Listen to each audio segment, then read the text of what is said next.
Srivasade Gaur. Hare Krishna, Krishna Krishna, Hare Hare, Hare Rama, Rama Rama, Hare Hare.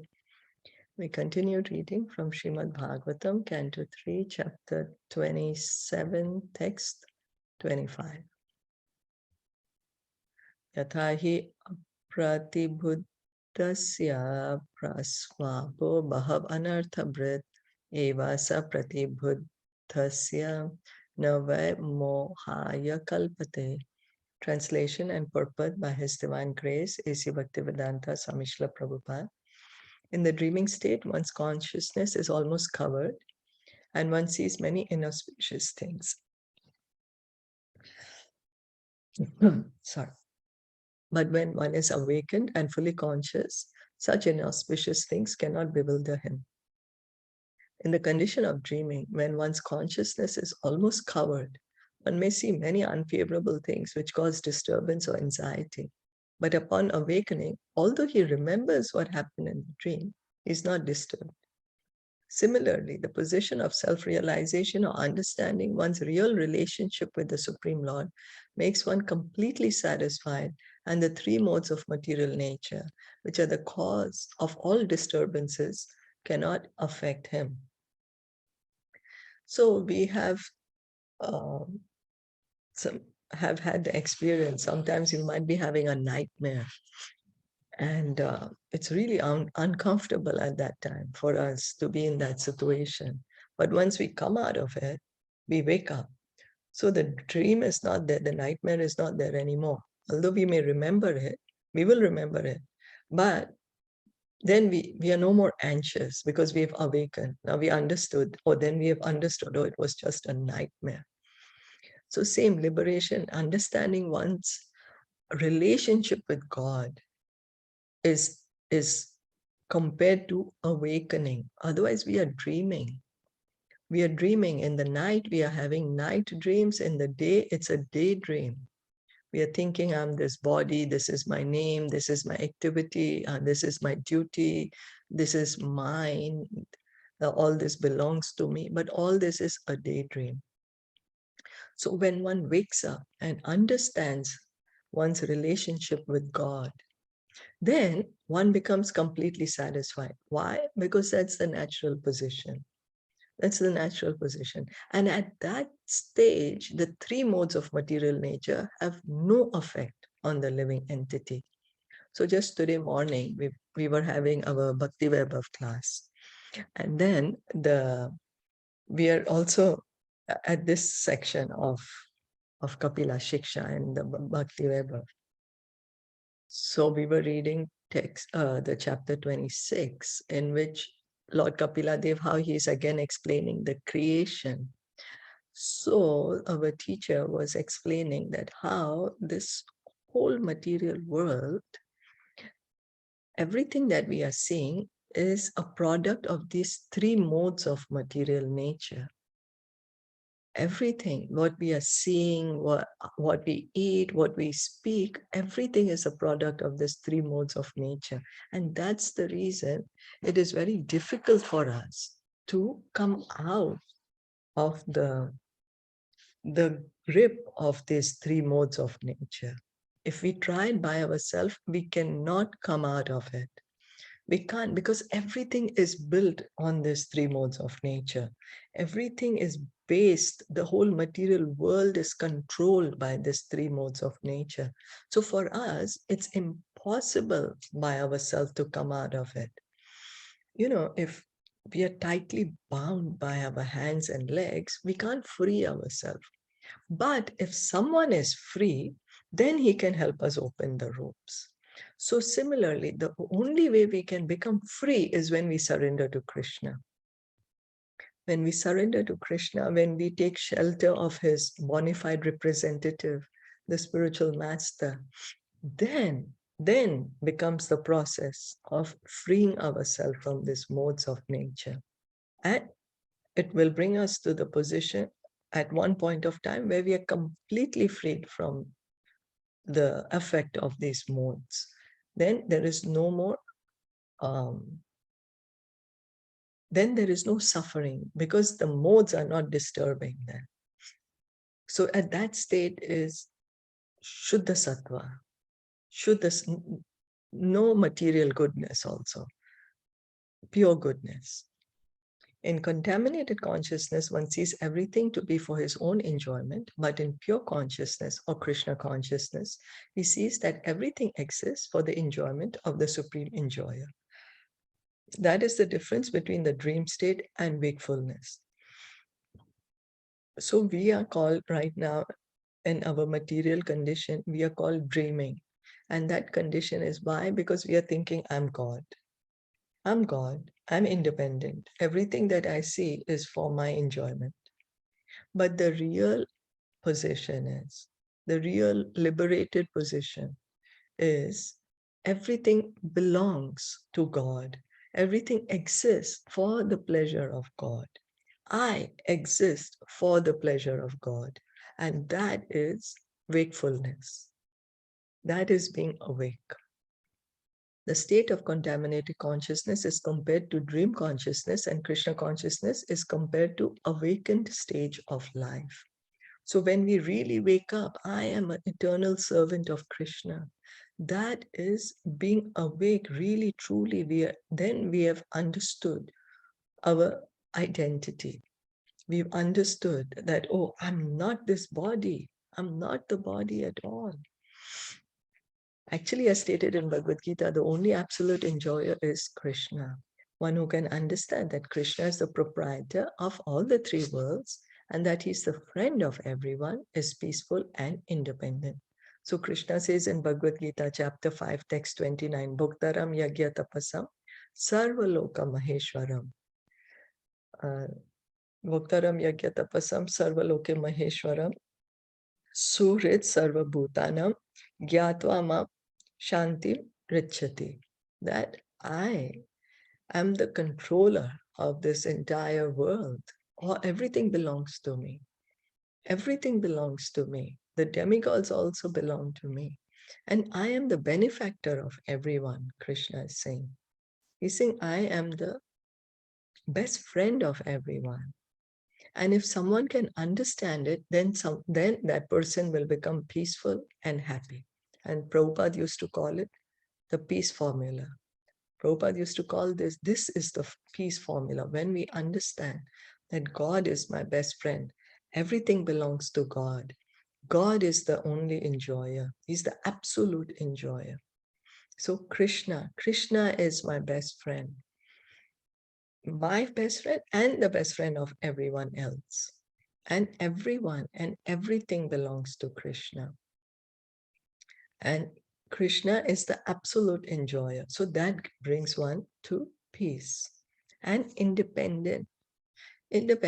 So what happens, we were speaking that day also, that why if one is acting in Krishna consciousness, one is independent, is because then he's not bound by this modes of nature. Then he's free. He's free. We are right now, we are bound. We are not independent. We are thinking we are the body. And because we are thinking we are the body, we are bound by these modes of nature. But when a living entity understands his true position as servant of Krishna, then he's no more bound by these modes of nature. So he's independent. Independent. Like how, for example, India was first, it was ruled by the British, and then everyone was fighting for independence, freedom. We want freedom from there. So like that, when if we really want this true freedom of the modes of nature, then we have to accept our original position. As long as a conditioned soul does not have this knowledge, he wants to be the enjoyer of everything. He wants to become a humanitarian or philanthropist and open hospitals and schools for his fellow human beings. This is all illusion, for one cannot benefit anyone by such material activities. If one wishes to benefit his fellow brother, he must awaken his dormant Krishna consciousness. The Krishna conscious position is that of Pratibuddha, which means pure consciousness. So pure consciousness means Krishna consciousness. Our original consciousness is Krishna consciousness of every living entity, each and every living entity. Right now, it's become covered. Right now, we are thinking, I'm the body. And because we are thinking we are the body, we are thinking, I am the best friend of everyone. Let me do some philanthropy. I am so great that I can help others. We think like that I am helping another without understanding that I am not any. Krishna is everyone's best friend. I cannot be everyone's best friend. I could be the best friend of a few people, but I can't be everyone's best friend, right? How much can we reach? But if we accept that it's my duty to serve Krishna, and I engage in the service of Krishna, in that way, we can serve everyone else and truly become everyone's best friend. It's only in that situation.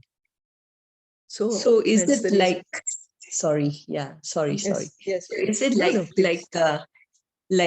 you can say that, how about you can say that, okay, I'm an instrument of Krishna, like, I'm working through, as an instrument and helping somebody. You're not taking the Yes, credit on yourself. So that, I think it's fine, right, to do yes, very good. the Yes. charitable Krishna work. tells Arjuna, become my instrument. Yeah. Yes, So I think it's okay to do, right, all this sevas, like what we say, like you want to help. Definitely yes, you see, right, people who are yes, suffering, you do feel yes, that compassion is there, that you, whatever little way you can do, why not, right? yes, yes, that's right. So that's right. So we can help others as you rightly said, as an instrument, and along with helping them on the bodily platform, help them on the spiritual platform. Spiritual, yeah, Along, give because them. yes, when we see someone suffering on the bodily platform, we can't see it. It's too much. We want to help. It's very natural. It's natural. But along with that, try to give them Krishna. Hmm. Then we are helping them not only from the material platform, but also a spiritual platform. Hmm. We are helping them both the ways then. We can tell So them to say, okay, Krishna, Hare Krishna, when you're giving them, or yes, Krishna yes, Arpanam, right? yes, yes, very good. Yes. If you're giving them prasadam, if you can encourage them, please say Hare Krishna, and they actually say Hare Krishna, or if you can, along with whatever you're giving, let them hear the holy name somehow or the other. That's the best thing. That's the best thing. Yeah. Because that is really going to help that soul. That will really help him to have permanent solution, no more suffering then. Will bring him back to Krishna. And Krishna sees that. Krishna sees, he says in the Bhagavad Gita, that one who gives this science to others is very dear to me. So Krishna sees him. So evam viditva tatvasya prakritir maimanasam yunjato tapa kuruta atma ramasya karhichit. The influence of material nature cannot harm an enlightened soul, even though he engages in material activities, because he knows the truth of the Absolute and his mind is fixed on the Supreme Personality of Godhead. Lord Kapila says that Mai Manasam, a devotee whose mind is always fixed upon the lotus feet of the Supreme Personality of Godhead, is called Atmaram or Vidita Tattva. Atmaram means one who rejoices in the self or one who enjoys in the spiritual atmosphere. Atma in the material sense means the body or the mind, but when referring to one whose mind is fixed on the lotus feet of the Supreme Lord, Atmaram means one who is fixed in spiritual activities in relationship with the Supreme Soul. So in Bhagavad Gita, when we say the self, Atma, it can refer to three. When we say the self, it refers to the body or to the mind, and also to the self, the soul itself. Depends on what's the consciousness of the speaker. So when Atma Ram is spoken for one who is a pure devotee, fix the mind on the lotus feet of the Lord means he's a pure devotee. Then, because his mind is fixed on Krishna, he's always happy. Krishna is the reservoir of all pleasure. You see, what we associate with, we take on that quality. Association is like a crystal, and what we associate with, we take that color. Also, we say, right, Jaisa sang vaisa rang. So what happens, this pure devotee, his mind is fixed on the Supreme Lord. And because his mind is fixed on the Supreme Lord, and Lord is the reservoir of all pleasure, so the devotee is also feeling all bliss. He's all blissful. He doesn't feel morose. So the Supreme Soul is the personality of Godhead, and the individual soul is the living entity. When they engage in reciprocation of service and benediction, the living entity is said to be in the Atmaram position. So we are the living entity, and the Paramatma, he is the Supreme Soul. He's the Supreme Personality of Godhead. And when we actually engage in this relationship, each of us has a loving relationship with God, each and every one of us. And when one is situated in that relationship, then he's called Atmaram. This Atmaram position can be attained by one who knows the truth as it is. The truth is that the Supreme Personality of Godhead is the enjoyer, and that the living entities are meant for his service and enjoyment. So now, there is also that, oh, such bahut karwa hota hai, right? Oh, there's the bitter truth. Sometimes we have these things. Oh, the truth is very bitter now. But what is the truth? The truth is that I am not God. That we are not God. The living entities, we are not God. Only God is God. And we, the living entities, we are meant to serve God. And we are meant for his enjoyment. One who knows this truth and who tries to engage all resources in the service of the Lord escapes all material reactions and influences of the modes of material nature. So one who hears this and then says, oh, this is the truth. So then, okay, let me engage in my position. Let me engage myself in the service of God. Let me engage whatever resources I have in the service of God. Then he gets liberated. He does not need to be in the material world anymore. He's already corrected himself. So goodness, passion, and ignorance, they don't have any effect on him anymore. And so similarly, he has no karma. No karma he's not going to accrue any karma. He's independent. That's why he becomes independent of the laws of the material world, laws of material nature. An example may be cited in this connection. Just as a materialist engages in constructing a big skyscraper, a devotee engages in constructing a big temple for Vishnu. Superficially, the skyscraper constructor and temple constructor are on the same level, for both are collecting wood, stone, iron, and other building materials.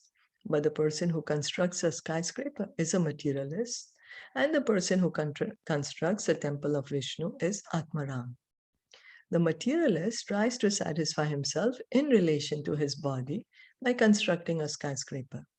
But the devotee tries to satisfy the super self, the Supreme Personality of Godhead, by constructing the temple. Although both are engaged in the association of material activities, the devotee is liberated and the materialist is conditioned. This is because the devotee who's constructing the temple has fixed his mind upon the Supreme Personality of Godhead. But the non-devotee who's constructing the skyscraper has his mind fixed in sense gratification. If while performing any activity, even in material existence, one's mind is fixed upon the lotus feet of the Personality of Godhead, one will not be entangled or conditioned. So superficial, we can see there is someone, he is building a skyscraper, someone is building a temple. We may say both are doing the same activity, both are building, but because the intention is different, one is material and another is spiritual.